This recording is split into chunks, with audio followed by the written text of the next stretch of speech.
Now let's talk about aviation. We know aviation, flying was one of the passions of Ratan Tata. And we've seen, the aviation industry undergo a sea change on account of Ratan Tata and the Tata Group. So first, Air India was a part of the Ratan Tata Group. It was nationalized, and after many decades, it's once again come back into the fold of the Tata House. And in that course of period, there's also been that alliance with Singapore Airlines, Vistara. So to talk more about how the Tata Group, especially under Ratan Tata, changed the aviation industry and the landscape in India, we have Jitender Bhargava, former executive director at Air India, joining in. Mr. Bhargava, have you personally interacted with Mr. Tata? Is there any personal anecdotes that you would like to share? No. And then if you could... Okay, all right. Then if you could just wait... Unfortunately not, because Mr. Ratan Tata was chairman of Air India. At the time, I had just joined in 1989, and he wasn't there for very much thereafter. So I did not have the opportunity, but on social occasions, a few yes, but not on a one-to-one basis, would be wrong on my part to try and say. But his love for aviation and why Air Indians will be grateful to him will be when the government got into the disinvestment exercise. In the first round, there were no takers. It was Mr. Ratan Tata's personal love for aviation and for Air India, and to keep the legacy of J.R.D. Tata alive, that Tatas eventually bid and succeeded. So we'll always be grateful to Mr. Ratan Tata for the initiative that he had. But the other part would be that we also feel sorry for him, that his love was there. He wanted to acquire Air India at least 20 years earlier, but he had a very, very miserable experience. And he himself expressed that look, the environment that was created by the people who were in the aviation business at that time, etc., wasn't very fair. I have been a part of the J.R.D. Tata Memorial Trust, of which Mr. Ratan Tata was the patron. So on behalf of the trust also, we'd like to pay tribute to him that for all his love for aviation, for his commitment to Air India, and to see that Air India flourishes again. No words will suffice, because what he has done for Air India's long-term interest, national interest, to keep the Tata's flag high.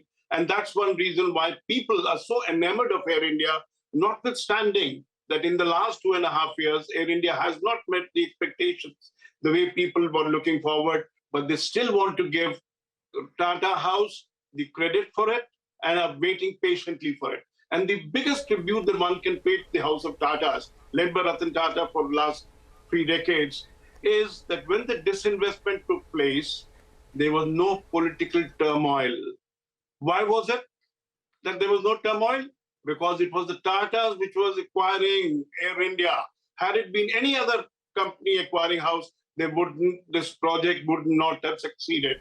So you can imagine the credibility, the ethics that the Tata House follows, and all it's get into Mr. Ratan Tata's image. And that's the reason why there's so much of outpouring of grief on his demise, that people are just thinking what happened, because a couple of days ago only, Mr. Ratan Tata did give a message that perhaps everything was well with him and there was no reason for people to worry. But we feel really very sorry about it, that Mr. Ratan Tata is not in our midst any longer. That's right. It's a national loss and something that we can just talk about now, but, something that we cannot, it leaves the legacy behind, and a lot of it. But of course, aviation is one of the biggest feathers in his cap, getting back Air India, the divestment that happened. And you said it was a smooth divestment process that took place as well. Mr. Bhargava, how involved was he in the aviation business before, of course, it became public, and after, now that we saw this change come by as well? If you can tell us something that happened before, because that is something that the viewers would want to know. You see, we look at the period in the mid-1980s when he was appointed chairman of Air India. He was the chairman, non-executive, part-time chairman of Air India, and he was contributing his right. And that was the time when the plan to refurbish Air India, buy more aircraft was on. But unfortunately, did not succeed in that period. So his interest with, you see, I can quote one good anecdote which Mr. Ratan Tata quoted at the launch of Vistara in Mumbai. He said in 91-92, Prime Minister Narasimha Rao had called Mr. J.R.D. Tata. Mr. Tata came out of the meeting and called up Mr. Ratan Tata to say that, look, I had a meeting. The government is opening up the aviation sector to private airlines, but when we were running Air India earlier, everything was different, the market was different, the technology was different. So if we have to give India a world-class airline, we need to tie up, and that is how Singapore Airlines got attached, even in the year 1992-93, when they were first very keen on acquiring Air India. So this incident was, this interaction with JRD was narrated by Ratan Tata from the stage at the launch of Vistara at Taj Hotel in 2015. I recall that incident, and that is where the Tatas have always felt they needed a partner. And now that post disinvestment, as we all know, that Singapore Airlines wasn't initially keen, but after they acquired, now Vistara has merged, Singapore Airlines is a 25.1% partner. So that's where it's going to help.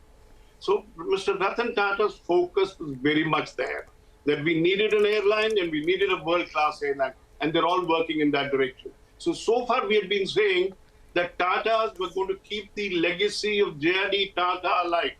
Now we got to also add that Mr. Ratan Tata's vision for Air India will be fulfilled by the House of Tatas. Thank you, Mr. Bhargava. You know, Sonal, there is this very nice picture of Mr. Ratan Tata at the Bangalore Aero Show a couple of years back, where he's in that fighter jet. Yeah. He looks just like, you know, very Tom swanky. Cruise. Yeah, just like Tom Cruise in, you know, Top Gun. He was not, you know, you can say that he was 86, but he was trendier than a lot of people this generation already, right? So that picture itself speaks I wish we had volumes. that, you know, picture. But it was one at, you know, the Aero Show which took place, he in the full gear. There's also another story that when Tata Sons took over Air India in 2022, Airbus had come to India. I mean, Airbus was flying one of its, you know, long-haul kind of airlines, and Mr. Tata was not well. But still, you know, assisted with a lot of people. He went inside the aircraft and he went for a short ride. It also shows his commitment to business and his love for aviation. But lots of tributes have been pouring in since morning. Let's listen in to some of them.